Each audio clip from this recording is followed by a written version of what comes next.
God, I can't believe the series is nearly over. But doesn't this look like a fun episode? I bet there'll be no hiccups whatsoever. Go on, Doctor. Get on that big space truck and see that waterfall. I'm 100% certain you're going to be just fine. Like you said, what could possibly go wrong?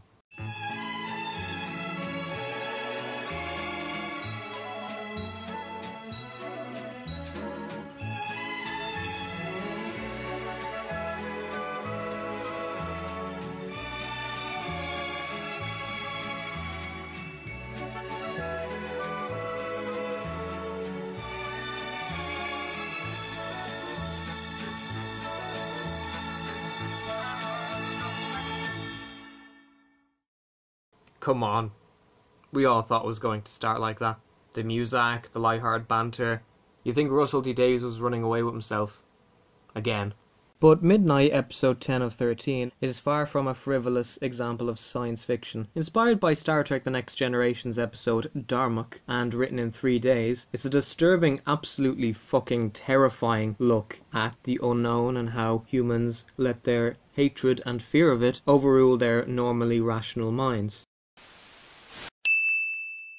Midnight was composed to replace a script by Tom McRae called Century House. It was originally for Series 3 but was pushed back to Series 4. It was supposed to be a riff on Most Haunted, with the Doctor in a similar kind of programme. It fell through when Russell T Davies felt it was too similar to Garth Roberts' Unicorn and the Wasp.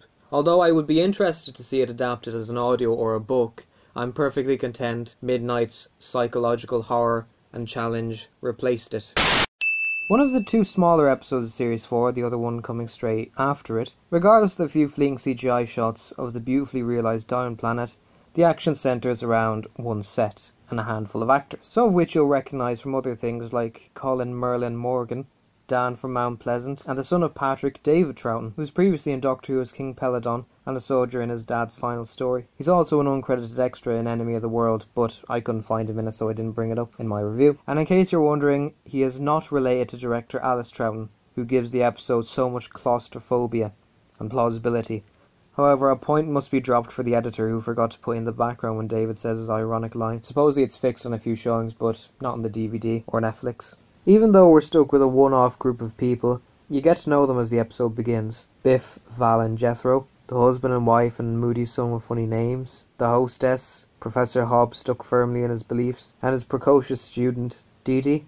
You even get a fleeting glimpse into the life of introvert Skye. Leslie Sharp, who previously acted alongside Christopher Eccleston in The Second Coming, gives Skye a quiet sadness before her panic and demise at the hands of the main threat of the episode. Although it's never stated outright, Davies confirmed that Skye was suicidal, and that's why she was going to the waterfall.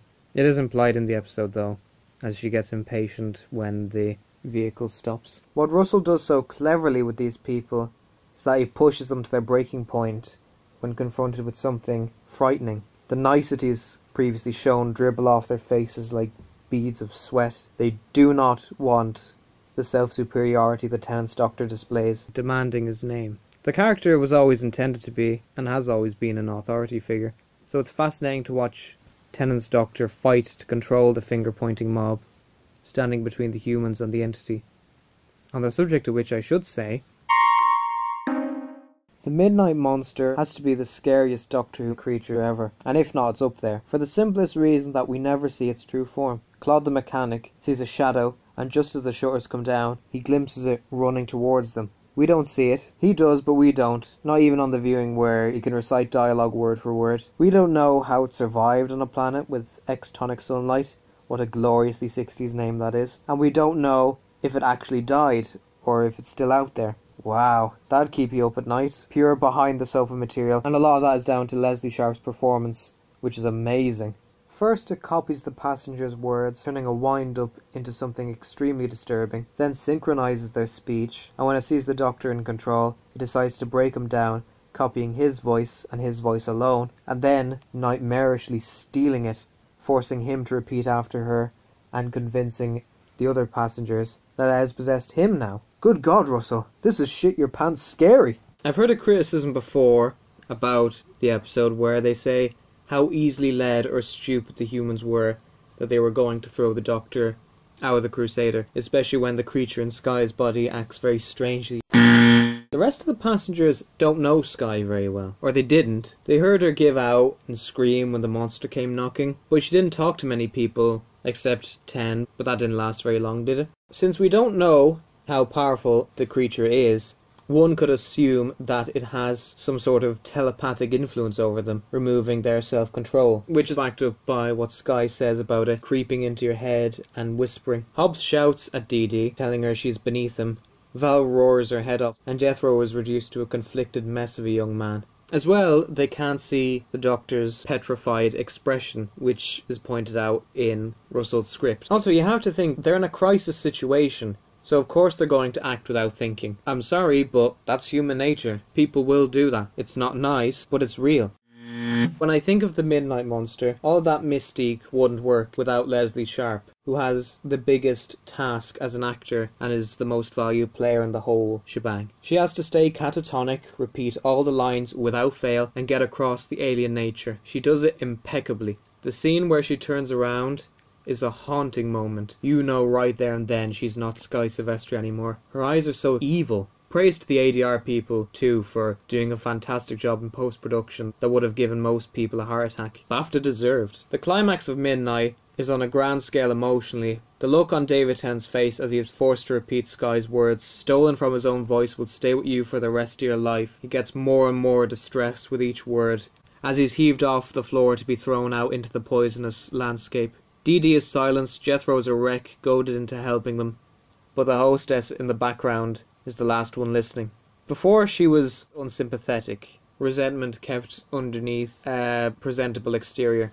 She's heard Dee Dee's theory, and it's confirmed when she hears Skye utter the Doctor's catchphrases, one of which he used at the beginning of the ordeal. I say ordeal rather than adventure because this isn't very fun, is it? Skye notices her and gives a grim, demonic look. The hostess runs towards the door, grabbing that thing and opening it, when they're both sucked out into oblivion. You could cut the tension with a knife. Exceptional writing, directing, and music, and sound design.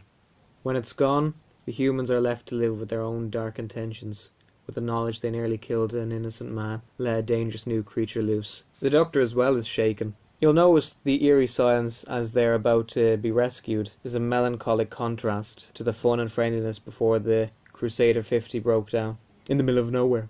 And no one knew the woman's name either. Jesus, that's bleak. We see too the most fitting end of an episode such as this. The Doctor reflecting on this trauma with Donna, who did the same thing and not join him on the 50.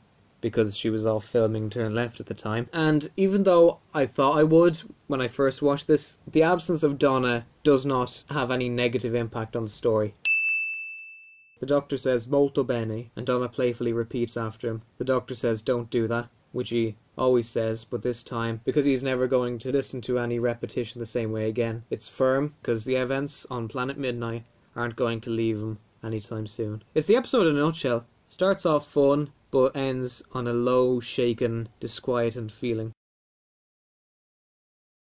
I feel Midnight would have been that little bit more special if it didn't have any acknowledgements to the story arc. I don't mind the Doctor's casual nod to Rose, but having her on the telly, nah, it doesn't work. I'm okay with the Lost Moon of Poosh, but the Rose cameo does take you out at the moment. Other than that, it's what some critics would call a tour de force, but as I would describe it, an unintentional masterwork that every showrunner has in them. Recently, the surrealist exploration of Lost in the Moffat run, aka Heaven Sent, and here in Davies' time, a disconcerting look at the darkness in frightened people and a threat they'll never understand. Or Midnight. I give it a 9.5 out of 10.